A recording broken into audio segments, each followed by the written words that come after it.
Assalamualaikum warahmatullahi wabarakatuh. Apa kabar? Kembali berjumpa dengan saya, Hetsbun Arif dari Forum News Network. Pilkada serentak tahun 2024 ini yang tinggal beberapa hari lagi akan menjadi ujian apakah kehadiran dari Presiden Jokowi termasuk ketika dia ikut berkampanye di beberapa daerah yang sekarang ini didukung oleh dia itu akan menjadi berkah atau musibah. Tanda-tandanya sih saya lihat kalau melihat dari hasil-hasil survei itu menunjukkan bahwa beberapa daerah yang didukung oleh Jokowi itu malah ternyata elektabilitas kandidat atau pasangan calon gubernur dan calon wakil gubernur yang didukung oleh Jokowi itu suaranya malah menurun.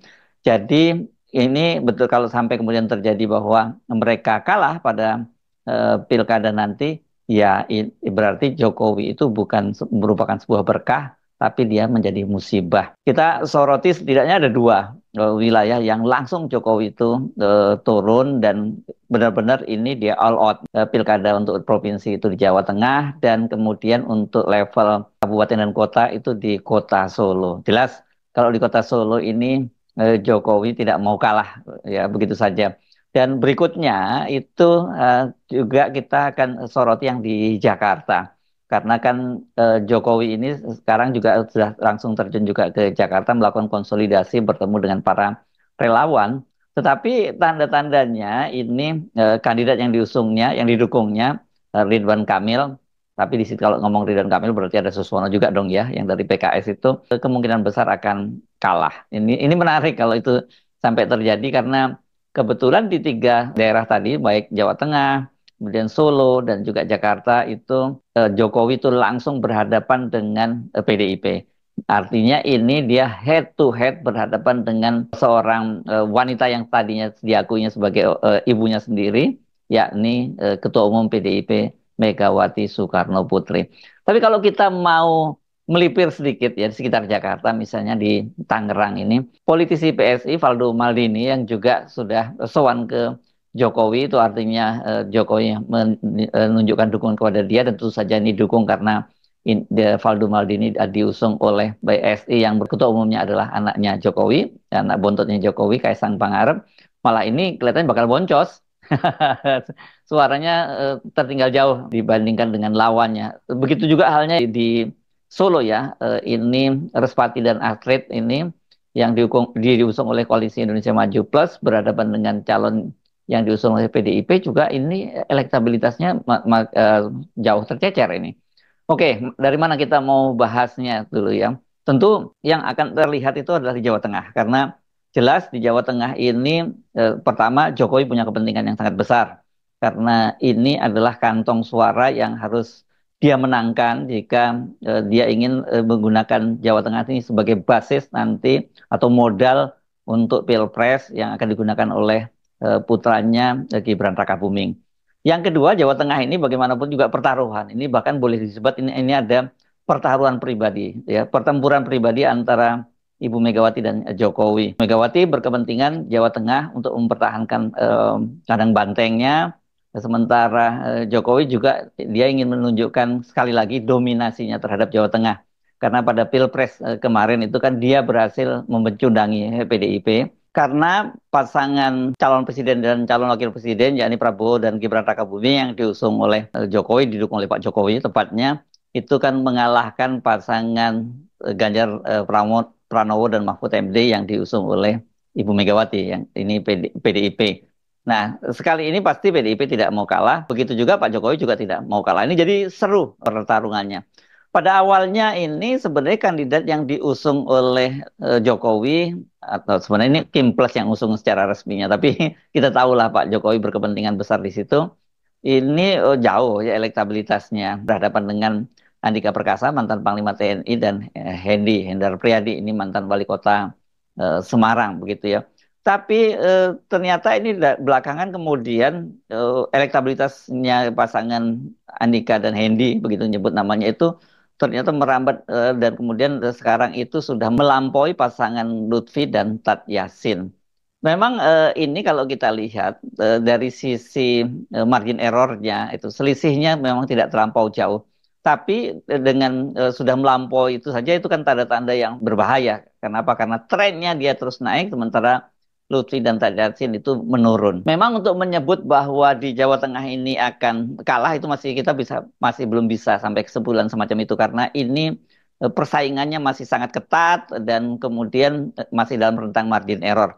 Memang kalau berdasarkan survei yang digelar oleh SMRC, Saiful Mujani Riset dan juga Litbang Kompas, itu pasangan Andika Perkasa Hendy itu sudah unggul. Sebaliknya kemudian belakangan muncul survei baru yang dipublikasikan oleh indikator politik itu yang hasilnya terbalik ini. Jadi disebutkan bahwa pasangan dari Lutfi dan Tat Yassin itu lebih unggul. Tapi semuanya juga masih dalam rentang margin error. Jadi ada dua lembaga survei yang mengunggulkan pasangan Andika Perkasa Hendy dan satu lembaga survei yang mengunggulkan pasangan Lutfi dan Ted Yassin. Ini kan memang serem juga nih ya kalau lihatnya kan karena sekarang H minus berapa ini? H minus 6 ya sekarang ini artinya. Ini betul-betul situasinya sudah krusial karena ini tinggal menghitung suara yang belum memutuskan gitu. Jadi migrasi dari suara yang memutuskan ini kemana itu nanti akan sangat menentukan kalau dengan rentang margin error itu. Ini saya baca yang survei yang paling belakang yang terbaru saja ya. Survei indikator politik itu yang dilakukan pada tanggal 7 sampai 13 November. Jadi masih baru banget ya. Di situ Lutfi dan Tat Yassin dinyatakan unggul dan ini katanya pasangan yang diusung oleh Koalisi Indonesia Maju Plus itu elektabilitasnya mencapai 47,19%. Meski unggul, tapi jarak elektabilitasnya dengan Andika Hendy itu cuma 3,73%. Elektabilitas pasangan yang diusung oleh PDIP itu mencapai 43,46%. Dan ada 9,35% responden yang tak menjawab atau belum menentukan pilihan, sementara margin error dari survei ini adalah plus minus 2,3%. Jadi masih belum bisa ditentukan siapa yang unggul gitu ya. Nah sebelumnya survei dari Saiful Mujani Riset itu menyatakan bahwa dari survei yang mereka lakukan pada tanggal 15 sampai 20 Oktober itu pasangan dari Andika Hendy itu lebih unggul. Ya, bahkan ini angkanya sudah lebih 50%, 50,4%. Sementara pasangan Lutfi dan Yassin itu elektabilitasnya 47%, artinya selisih 3,4%. Lalu ada 2,6% responden yang belum menentukan pilihan. Dan ini memang masih dalam rentang margin error karena margin of error-nya itu plus minus 2,9%. Nah, Litbang Kompas ini malah sulit untuk kita prediksi walaupun tetap saja pasangan Andika Hendy itu memiliki elektabilitas yang lebih tinggi. Selisih dua pasangan ini hanya 0,7%. Andika Hendy memiliki elektabilitas 28,8%, sementara Lutfi Tat Yassin itu punya elektabilitas 28,1%. Ada 43,1% yang belum menentukan pilihan atas alias undecided voter. Ini gede banget ini ya. Ini surveinya dilakukan sama loh dengan SMRC ya, ini tanggal 15 sampai 20 Oktober. 1.000 responden yang dilibatkan dan tingkat kepercayaan survei 95% dengan margin of error plus minus 3,1%.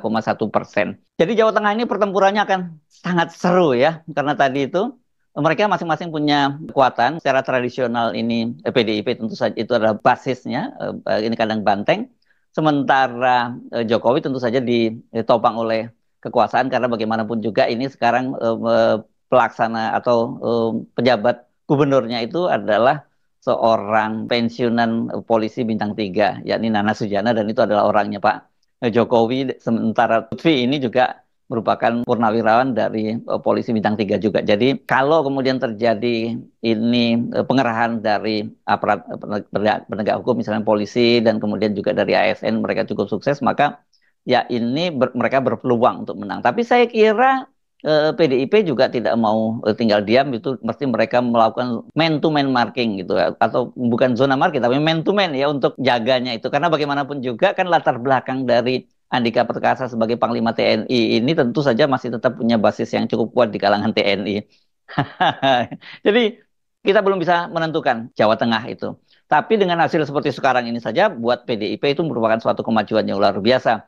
Nah, bagaimana Jakarta? Jakarta ini benar-benar ini situasinya sangat mengejutkan karena pasangan Pramono Rano yang diusung oleh PDIP itu kan tadinya nggak dihitung lah ya, jauh lah ini elektabilitasnya. Memang faktor Sidul ini juga cukup kuat. Tapi tetap kalau dibandingkan dengan pasangan Ridwan Kamil Suswono yang diusung oleh 15 parpol, ya ini pasti jauh sekali. Karena itu Pramono sendiri pernah menggambarkan ini seperti David melawan Goliat gitu. Tapi belakangan ini ternyata semua lembaga survei itu menyatakan bahwa pasangan Pramono Rano itu sudah melampaui elektabilitasnya dari Ridwan Kamil Suswono. Sempat kemarin memang ada survei yang dilakukan oleh Poltreking yang menyatakan bahwa pasangan Ridwan Kamil Suswono itu lebih unggul. Tapi belakangan kan kemudian Poltreking diberi sanksi oleh Persepi gitu ya, Perhimpunan Survei Opini Publik karena kok beda banget nih elektabilitasnya yang di apa Ridwan Kamil dan Suswono yang dipublikasikan oleh Poltreking dibandingkan dengan yang dipublikasikan oleh Lembaga Survei Indonesia. Lembaga Survei Indonesia itu justru mengunggulkan pasangan Pramono Rano Karno. Padahal ini surveinya dilakukan pada saat yang bersamaan. Tapi kalau saya baca, ini bukan hanya Lembaga Survei Indonesia yang mengunggulkan pasangan Pramono Rano. Survei Polmark Indonesia itu juga mencatat bahwa pasangan Pramono Rano itu elektabilitasnya mencapai 40,3%, sementara RK dan Suswono itu hanya 34,8% dan Dharma Kun itu angkanya 3,2%. Nah, Polmark juga mengukur tingkat kematangan pilihan responden atas pilihannya. Sebanyak 30,1% Pramono Rano mengaku telah mantap. Sementara RK dengan elektabilitas 34,8%, sebanyak 24,3 respondennya itu 24,3% ya. Itu respondennya mengaku mantap. Jadi lebih lebih rendah tingkat kemantapannya. Dan surveinya ini dilakukan baru-baru ini karena tanggal 7 sampai 15 November. Sampelnya 1.200 orang dengan menggunakan metode multi-state random sampling. Dengan margin errornya plus minus 2,9. Jadi sudah ini di luar rentang margin ya, di luar rentang margin error. Nah, kemudian ada juga hasil yang dirilis Indopolling yang Pramono Rano itu meraup 48,4%. Kemudian itu selisihnya sampai 10% karena pasangan RK Suswono itu hanya 38,4%. Litbang Kompas juga merekam hasil yang sama bahwa pasangan Pramono Rano itu lebih unggul dibandingkan dengan pasangan dari Ridwan Kamil ya. Pramono Rano itu posisinya atau elektabilitasnya 38,3%, sementara RK Suswono itu 34,6%. Dan Dharma Kun posisi buncit 3,3%. Ini selisihnya nggak terlampau jauh sih kalau ini ya, sekitar 3, sekian persen saja. SMRC juga menyatakan pasangan Pramono dan Rano ini juga unggul. Jadi dari beberapa lembaga survei kelihatannya situasi di Jakarta berbeda.